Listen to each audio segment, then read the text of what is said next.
Hello DLS গেমাররা, কি অবস্থা তোমাদের? আশা করি সবাই ভালো আছো। অবশ্যই সবাই টাইটেল এবং থাম্বনেল থেকে বুঝে গেছো আজকের বিষয়টা কি নিয়ে। আজকের বিষয়টা কিন্তু ভাইয়া খুবই গুরুত্বপূর্ণ।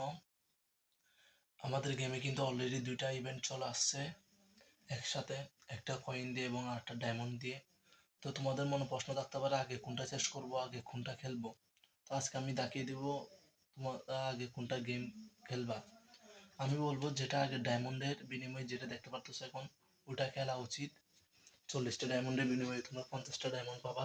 আমি মনে করি ওটা খেলা উচিত, কারণ এটার সময় একটু বেশি থাকলেও, অর্থাৎ সময় একটু কম থাকলেও ওটার তুলনায় এটার সময় একটু কম, 3 দিন 6 ঘন্টা মতন। তো তোমরা ডায়মন্ডটা আগে খেলবা, কারণ ওইটা যেহেতু লাইভ ম্যাচ না, লাইভ খেলতে হবে না, তাই তোমরা ওখানে তাড়াতাড়ি জিততে পারবা।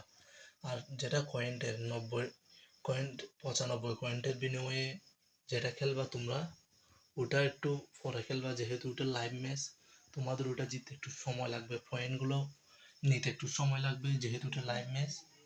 তাই তোমরা আগে ডায়মন্ডেরটা খেলবা, বুঝছো? আর আমার চ্যানেলে নতুন হয়ে থাকলে চ্যানেলটা সাবস্ক্রাইব করে দিবা।